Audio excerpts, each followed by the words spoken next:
Good morning, dear students. This is Dr. Ankit Srivastava, and today we are going to learn about the nominal versus effective rate of interest.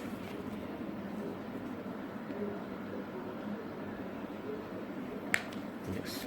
Nominal versus effective rate of interest के बारे में हमने पिछले एक video में थोड़ा सा discussion किया था। आज हम इसको डिटेल में समझेंगे कि दोनों में डिफरेंस क्या है, दोनों में रिलेशन क्या है और ये किस काम आता है। तो सबसे पहले हम नॉमिनल रेट देखते हैं। नॉमिनल रेट क्या है? Nominal rate of interest is pre determined rate of interest per annum.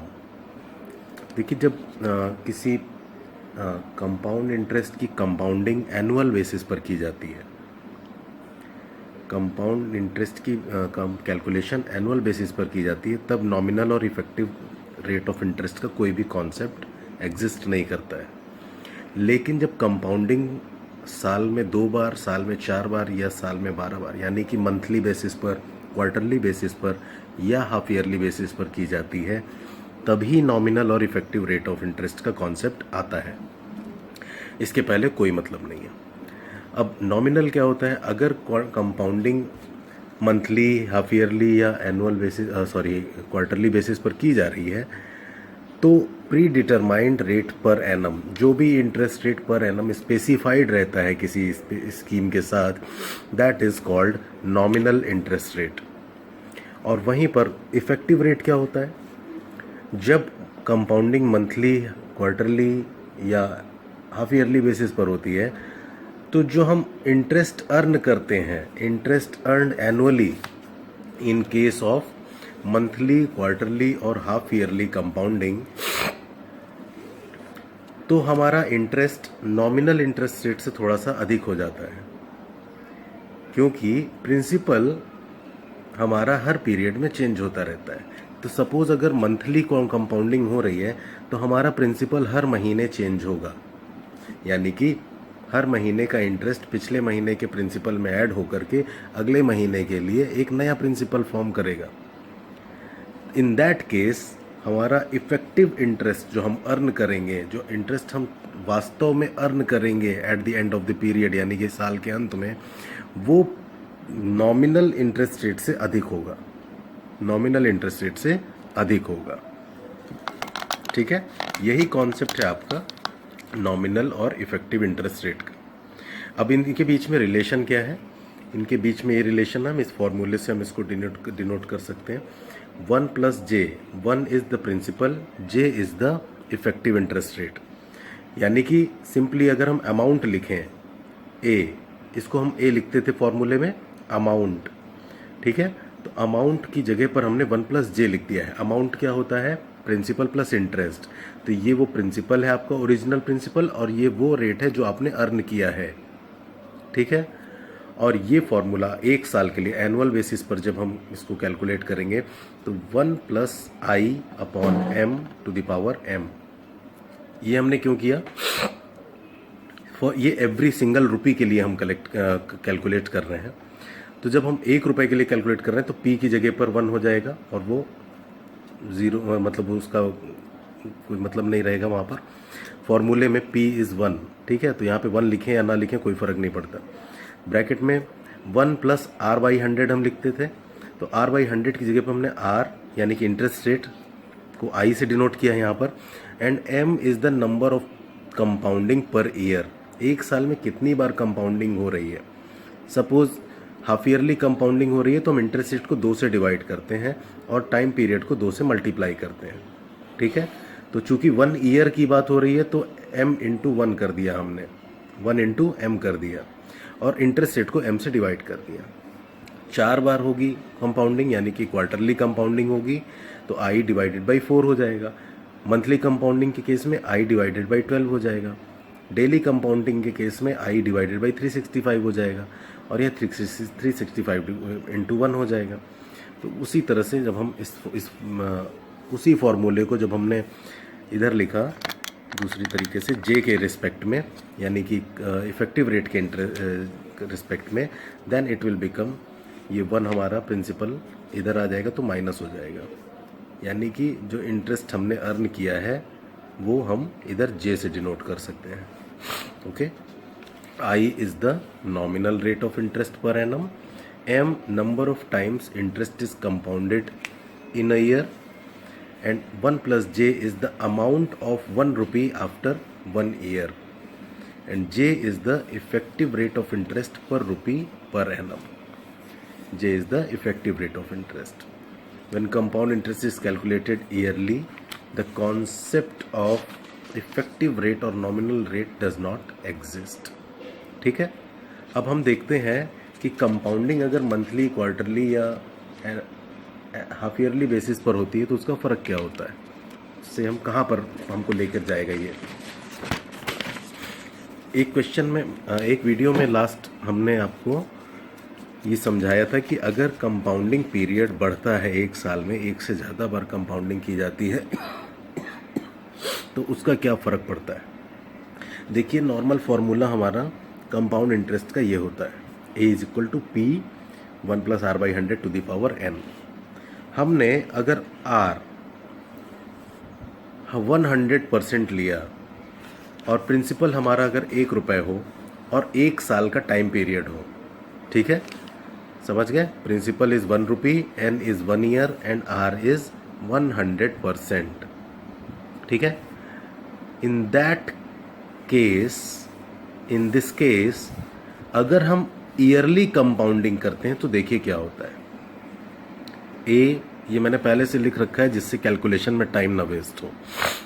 A will be equal to 1 जो कि हमारा प्रिंसिपल है, और then 1 plus 100 by 100% interest rate है टू द पावर 1. इसको सॉल्व करेंगे तो हमारा आंसर आएगा 2. यानी कि 100% इंटरेस्ट रेट से 1 रुपये हमारा 1 साल में 2 रुपये हो जाएगा. लेकिन अगर हम हाफ ईयरली कंपाउंडिंग करते हैं, यानी कि साल में 2 बार कंपाउंडिंग करते हैं, तब क्या होगा.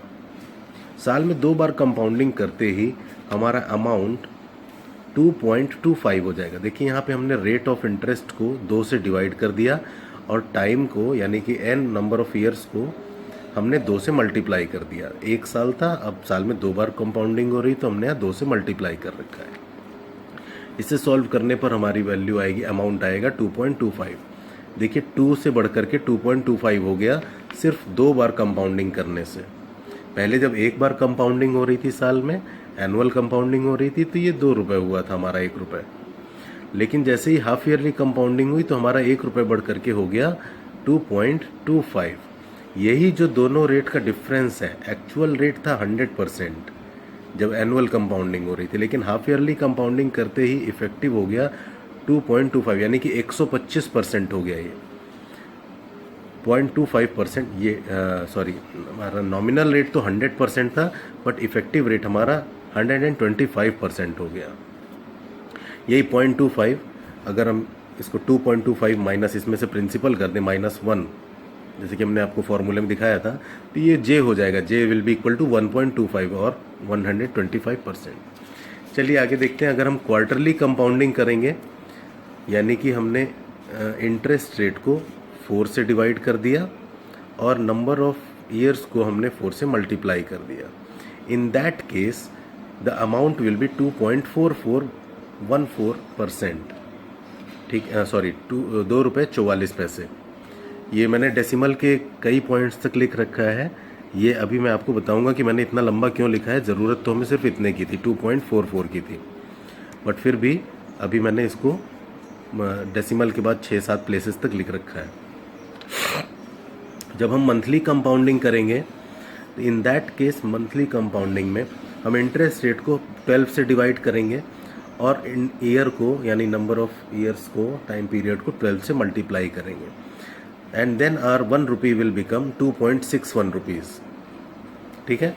इन केस ऑफ डेली कंपाउंडिंग, अगर हम कंपाउंडिंग डेली लेवल पे करते हैं, यानी कि हम रोज कंपाउंडिंग करें, तो हम इंटरेस्ट रेट को 365 से डिवाइड करेंगे और नंबर ऑफ ईयर्स को 365 से मल्टीप्लाई कर देंगे. जितनी बार कंपाउंडिंग होगी उतनी बार ईयर्स में मल्टीप्लाई होगा और इंटरेस्ट रेट को उतने से डिवाइड कर देंगे. इन दिस केस हमारा 1 रुपी एक होगा, 1 रुपी हो जाएगा 2.71 रुपीज़ के बराबर. ठीक है. देखिए इससे ज़्यादा भी कंपाउंडिंग हो सकती है। इसके लिए टर्म यूज़ होता है कॉन्टिन्यूस कंपाउंडिंग। अभी तक तो हमने डेली बेसिस पर कर लिया, चलिए हम आवरली बेसिस पर करके देखते हैं कि हर घंटे हम अगर पैसे की कंपाउंडिंग करें या जो हम प्रिंसिपल है उसकी कंपाउंडिंग हम आवरली बेसिस पर करें तो हमने 365 डेज एंड 24 आवर्स, तो 100 इंटरेस्ट रेट को हमने 365, एक साल में कितने घंटे होंगे, 365 इंटू 24, इतने घंटे होंगे एक साल में। इंटरेस्ट रेट को इससे डिवाइड किया और टाइम पीरियड को इससे मल्टीप्लाई कर दिया। ठीक, इन that case the answer is 2.718266,916। ठीक है। और अगर इससे भी आगे बढ़ करके हम एवरी मिनट कंपाउंडिंग कर दें, एवरी मिनट, साल में जितने मिनट हैं उतनी बार हम कंपाउंडिंग करें, इन that case the amount will B 2.7182792427। अब समझ में आ रहा है मैंने डेसिमल के इतने पॉइंट्स तक क्यों लिखा। देखिए शुरू से चलते हैं। साल में एक बार कंपाउंडिंग हो रही थी तो पैसा हमारा 2 गुना हुआ था, 1 रुपये बढ़ करके 2 हो गया था। फिर 2 बार कंपाउंडिंग होने पर ये 2.25 हो गया। कितने का डिफरेंस आया यहाँ से यहाँ तक में, 0.25 का। साल में 4 बार कंपाउंडिंग हुई, यानी कि 2 से बढ़ करके हमने सीधे जस्ट डबल कंपाउंडिंग 4 बार कंपाउंडिंग कर दी। तो यहाँ से यहाँ तक में हमारा 25 था डेसिमल के बाद, और यहाँ पे बढ़ के हुआ था सिर्फ 0.44, 0.19 ऑलमोस्ट इतना हमारा चेंज आया। इंक्रीमेंट जो हुआ वो 0.19 का हुआ। फिर हमने साल में 12 बार कंपाउंडिंग कर दी, यानी कि यहाँ 4 बार से बढ़ा करके 3 टाइम्स हमने 12 बार कंपाउंडिंग कर दी। तब भी हमारा 0.17 अप्रॉक्सीमेटली इतने का इंक्रीमेंट हुआ। प्लस तो हो रहा है लेकिन एक डिमिनिशिंग रेट से हो रहा है। साल में 365 बार हमने कंपाउंडिंग करी, कितने का डिफरेंस आया, प्लस 0.1, आई थिंक अप्रॉक्सीमेटली 0.1। देखिए ये कंपाउंडिंग पीरियड बढ़ रहा है, sorry compound number of compounding per year बढ़ने के साथ ही हमारा टोटल अमाउंट तो बढ़ रहा है, लेकिन ये एक डिमिनिशिंग रेट से बढ़ रहा है। और देखिए धीरे धीरे ये कम होता जा रहा है। 0.25 था, फिर 0.19 हुआ, देन 0.17 हो गया, देन 0.10, और इसके बाद अगर हम चलें यहाँ से यहाँ डेली कंपाउंडिंग के बाद जब हमने आर्ली बेसिस पर कंपाउंडिंग की तो ग्रोथ सिर्फ 0.004 है ना, ऑलमोस्ट इतनी ग्रोथ हुई। प्लस तो हुआ बट बहुत कम। और जब हमने एवरी मिनट कंपाउंडिंग कर दी तब भी देखिए ग्रोथ कितने की हुई है, सिर्फ और सिर्फ 0.000। 4 डिजिट तक तो कोई भी चेंज नहीं आया है। 7182, 7182, 79, ये 66 था और यहाँ पर हो गया 79। ठीक है, यानी कि 0.0013 इतना माइनर सा चेंज आया है। ठीक है, अब अगर कॉन्टिन्यूअस कंपाउंडिंग हो जाए, यानी कि एवरी सेकंड भी हम कंपाउंडिंग कर दें, या जितना मिनिमम पॉसिबल हो सके every fraction of time, second का भी अगर कोई 10वां हिस्सा हो, 1000वें हिस्से में भी हम कंपाउंडिंग करें तो भी उसका आंसर या उसमें अमाउंट या इफेक्टिव रेट इससे ज़्यादा आएगा, तो इतना ही आएगा, जिसके लिए हम टर्म यूज़ करते हैं ई। इसको हम ई से डिनोट करते हैं। ई को कहते हैं एक्सपोनेंशियल। एक्सपोनेंशियल की वैल्यू होती है, यानी कि अगर हम कॉन्टिन्यूअस कंपाउंडिंग करें तो भी इसकी वैल्यू 2.71828 से ज़्यादा नहीं आएगी। ये एक कांस्टेंट होता है जिसको हम ई से डिनोट करते हैं। इससे ज़्यादा पॉसिबल है ही नहीं वैल्यू इंक्रीमेंट। ठीक है, अगर हम एवरी फ्रैक्शन ऑफ सेकेंड्स भी हम कंपाउंडिंग करते हैं तो भी 2.71828 से ज़्यादा की ग्रोथ पॉसिबल नहीं है. This is a constant. Okay. और m यानी कि number of compounding is 10 to infinitive. Infinite times तक अगर हम इसकी कंपाउंडिंग करते जाएं तो भी 2.71828 से अधिक इंक्रीमेंट या ग्रोथ नहीं होगी. यहीं पर कॉन्सेप्ट आता है फोर्स ऑफ इंटरेस्ट का, यानी कि मैक्सिमम कितना लिमिट तक इंटरेस्ट ग्रो कर सकता है. That is known as force of interest. ये आई होप आपके समझ में आ गया होगा कि डिफरेंट कंपाउंडिंग पीरियड्स का हमारे इफेक्टिव रेट पर क्या असर पड़ता है, या नॉमिनल और इफेक्टिव रेट में क्या रिलेशनशिप है. क्योंकि नॉमिनल और इफेक्टिव रेट की रिलेशन हमने यहाँ पर देखी. जे जो कि है हमारा effective rate of interest will be equal to 1 plus I जो कि है हमारा nominal rate of interest. M is number of compounding period in a year and 1 is our original principal. जो भी डिफरेंस आएगा हमारे नॉमिनल रेट में और प्रिंसिपल में वो होगा क्या, हमारा इफेक्टिव रेट ऑफ इंटरेस्ट. ठीक है. यहीं पे जो फोर्स ऑफ इंटरेस्ट का कॉन्सेप्ट आ रहा है उसको हम समझते हैं.